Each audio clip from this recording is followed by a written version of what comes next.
गांव में कृष्णा नामी लड़का रहता है। वो दिन भर पूरा दिन वेला रहता और कोई काम काज ना करता।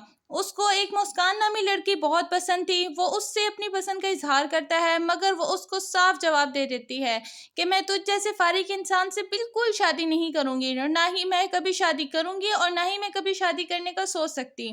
ये सुनकर वो उसकी बात बिल्कुल दिल पे नहीं लेता और वो रिलैक्स हो जाता है। और वो कहता है, शादी तो मैं तुझसे ही करके रहूंगा क्योंकि तू मुझे बहुत पसंद है। तभी वहां से कृष्णा का दोस्त गुजर रहा होता है और वो उसको चेतावनी देता है कि तुम इससे शादी बिल्कुल मत करना। पूरे गांव में मशहूर है, ये बहुत चुड़ैल है और इसके पांव तो उल्टे भी हो जाते हैं। कुछ गांव वालों ने तो देखा है कि चलते फिरते ये जिन की शक्ल इख्तियार कर लेती है। तुम क्यों पागल बन रहे हो? तुम क्यों अपनी जिंदगी खराब कर रहे हो? ये सुनकर वो उसकी बातों पर बिल्कुल कान नहीं धरता और वो उसका दोस्त उसको बहुत समझाता है और वो अपने दोस्त को बेवकूफ़ कहकर चुप करवा देता है कि तुम ये बेवकूफ़ी को छोड़ो। मुस्कान जितनी खूबसूरत है, कोई पागल ही होगा कि उससे शादी ना करें। ये कहकर वो अपने माँ बाप के पास जाता है और वो अपनी पसंद का इजहार करता है।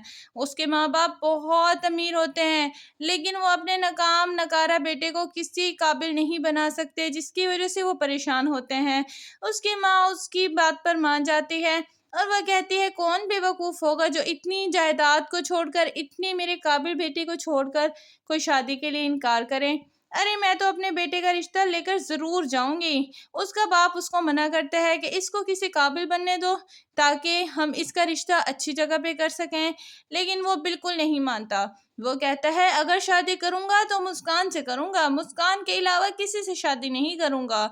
ये सुनकर उसकी माँ भी उसकी बात पर रजामंद हो जाती है और वो उसको रिश्ते के लिए हाँ कर देती है कि बेटा मैं तेरा रिश्ता लेकर जाऊंगी। और वो हमें क्यों इनकार करेंगे? भला उनकी बेटी में कोई ऐसी बात है जो हमें इनकार करेंगे? हमारा इतना बड़ा आलीशान घर और तू हमारा तो इकलौता बेटा है, भला वो तुझे क्यों इनकार करेंगे? ये कहकर वो मुस्कान के घर चल पड़ती है। वो मुस्कान के वालिद साहब से मुलाकात करती है और वो उसके लिए रिश्ता मांगती है। उसका वालिद साहब बहुत गरीब होता है। वो मुस्कान को साफ लफ्ज़ों में बता देता है कि मैं शादी करूँगा तो तुम्हारी यहीं करूँगा। चूँकि उसकी वालदा बहुत अमीर होती है। आहिस्ता आहिस्ता समय गुजरता जाता है और मुस्कान और करिश्मा दोनों की धूमधाम से शादी हो जाती है। मुस्कान उससे बहुत चिढ़ती है, लेकिन वो क्या करे, मजबूरन उसको करनी पड़ती है। एक रात वो दोनों सो रहे थे कि मुस्कान अपनी नींद को ख़राब करती है और वो नींद में चल पड़ती है। करिश्मा का दोस्त चूँकि पहले ही उसके बारे में जानता था, वो उसका पीछा करता है। जब वो उसका पीछा करने लगता है तो वो क्या देखता है कि चलते चलते चलते चलते मुस्कान के पाँव तो उल्टे हो जाते हैं। जब उसके पाँव वो उल्टे देखता है तो वो बहुत डर जाता है, वो बहुत घबरा जाता है, वो मन ही मन में बहुत परेशान होता है। वो सोचता है कि भगवान ये क्या हो गया? अचानक से उसकी शक्ल भी बदल जाती है और वो एक गार में चली जाती है, जहाँ से उसकी आवाज़ आ रही होती है कि मैंने 9 बलियाँ तो चढ़ा दी हैं, 9 इंसानों को तेरे सुपुर्द कर दिया है, सिर्फ एक इंसान रहता है, उसको भी जल्द ही तेरे हवाले कर दूंगी और देखना, और फिर मैं इस शाप से पाक हो जाऊंगी और मैं दोबारा इंसानी शक्ल इख्तियार कर लूंगी। उसका दोस्त ये देखकर बहुत परेशान हो जाता है। वो भागता भागता भागता करिश्मा के घर जाता है।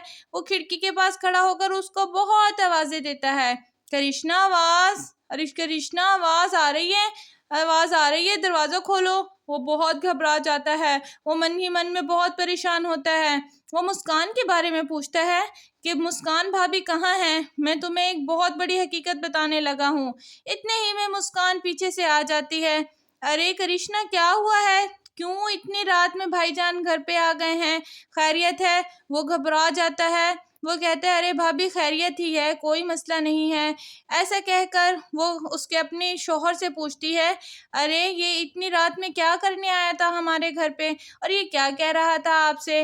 वो अपने दोस्त के मजाक में बात उड़ा देता है। वो कहता है, छोड़ो तुम, वो तो पागल है, हमें क्या।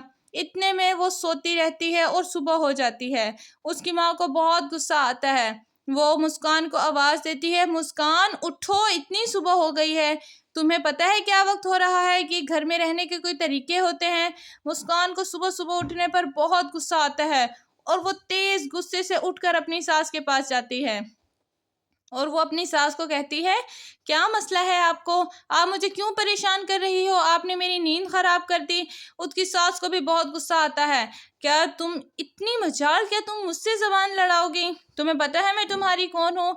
मैं तुम्हारी सास हूँ, खड़े खड़े तुम्हें यहाँ से चलता करूंगी। उस बात पर मुस्कान कहती है, तुम होती कौन हो मुझे चलता करने वाली? मैं तुम्हारा ऐसा हाल करूंगी ना कि तुम याद रखोगी। इतने में वो उसके बाल पकड़ लेती है और जोर से खींचने लगती है। उसकी माँ चिल्लाने लगती है, अरे कृष्णा बचा मुझे, बचा मुझे, देख तेरी बीवी मेरे साथ क्या कर रही है, ये तो मुझे मार ही डालेगी, ये क्या कर रही है? कृष्णा ये आवाज सुनकर घबरा कर उठकर भागने लगता है और वो क्या देखता है, वो हक्का बक्का रह जाता है। अपनी बीवी को कहता है, अरे छोड़ो मुस्कान, ये तुम क्या कर रही हो? तुम्हारी इतनी हिम्मत, तुम मेरी माँ के बाल खींच रही हो? उनकी उम्र का ही लिहाज कर लो, ये तुम क्या कर रही हो? छोड़ो इनके बाल। मुस्कान गुस्से में वहां से चली जाती है और वो अपनी माँ से माजरत करता है कि माँ आइंदा ऐसा नहीं होगा। उसकी माँ उसको घर से जाने का कहती है और सख्ती से कहती है कि आइंदा मैं उसकी शक्ल ना देखूं इस घर में।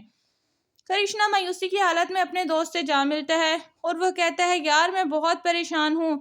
उसका दोस्त कहता है, मैंने तो कहा था ना तुम्हें कि वो साधारण लड़की नहीं है, वो बहुत बड़ी चुड़ैल है। वो कहता है, अरे यार फजूल बातें छोड़ो, मैं पहले ही बहुत परेशान हूँ।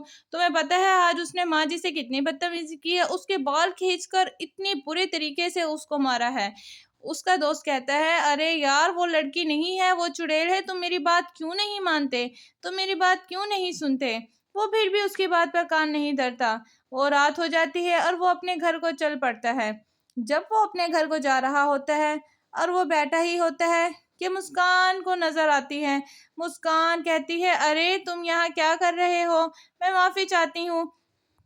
वो चूंकि उसके लिए गजरे लाया होता है, वो गजरे पहनकर बहुत खुश होती है और जैसे ही वो शीशे में जाती है उसकी असली शक्ल सामने आ जाती है।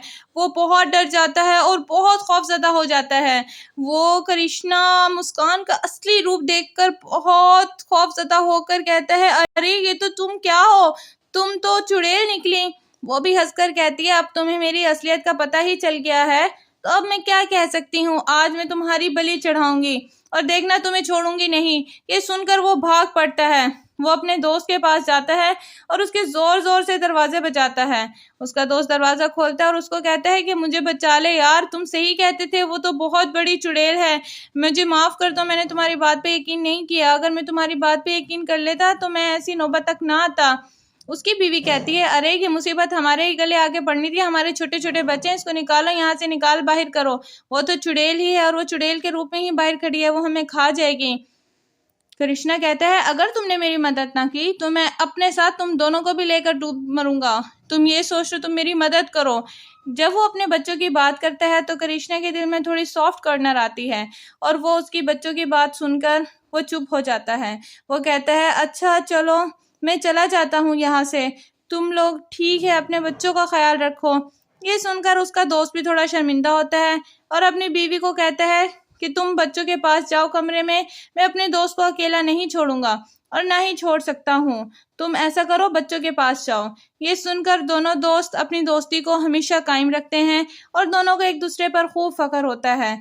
वो कहता है कि मैं तुम्हें अगर अकेला छोड़ दिया तो लोगों का दोस्ती पर से एतबार उठ जाएगा, लेकिन मैं एक ऐसे बाबा को जानता हूँ कि वो हमारी ज़रूर मदद करेगा और वो इसके सामने ज़्यादा देर टिक नहीं पाएगा। ऐसा कहकर वो अपने दोस्त को इस बात पर आमादा करता है और वो अपनी बीवी को अंदर जाने का कहता है और सख्ती से मना करता है कि जितनी भी आवाज़ें आए तुमने दरवाज़ा नहीं खोलना और ना ही तुम दरवाज़ा खोलोगी। जो मर्जी हो जाए, जितना मर्जी हो जाए, ठीक है, वरना वो चुड़ैल तुम्हें नहीं छोड़ेगी, क्योंकि मुझे ऐसा लगता है कि उसको मालूम हो चुका है कि हम इसकी मदद कर रहे हैं और कृष्णा की मदद करना मौत के मुंह में मुंह हाथ डालना है, ये तो बहुत मुश्किल काम है। ऐसा कहकर वो दोनों दोस्त एक दूसरे को बहुत फखरिया अंदाज में देखते हैं और वो बहुत खुश हो जाते हैं कि ऐसे भी कोई आमिल बाबा हैं हमारे घर में कि हमारी ये तमाम परेशानियां दूर कर लें। उसका दोस्त कृष्णा को लेकर जाता है और वो उसको एक बहुत पहुंचे हुए बाबा का पता बताता है। वो कहता है, बाबा को तो छोड़ो, बाबा के पास तो बाद में पहुंचेंगे, अभी हम भगवान जी को उठाते हैं और उस चुड़ैल के सामने भगवान का मुंह कर देते हैं और वो चुड़ैल जल कर राख हो जाती है। वो कहती है, अरे मुझे माफ़ कर दो, ये तुम मेरे सामने क्यों ले आए, मुझे माफ़ कर दो, मैं आइंदा कभी किसी को तंग नहीं करूँगी, मुझे माफ़ कर दो। वो सारी जल भुनकर राख हो जाती है और उसका वजूद ही ख़त्म हो जाता है। और वो दोनों दोस्त कहते हैं, हनुमान जी की जय हो, हनुमान जी की जय हो, क्योंकि उसकी दोस्त तो जलकर राख हो जाती है और उसका दोस्त भी बच जाता है।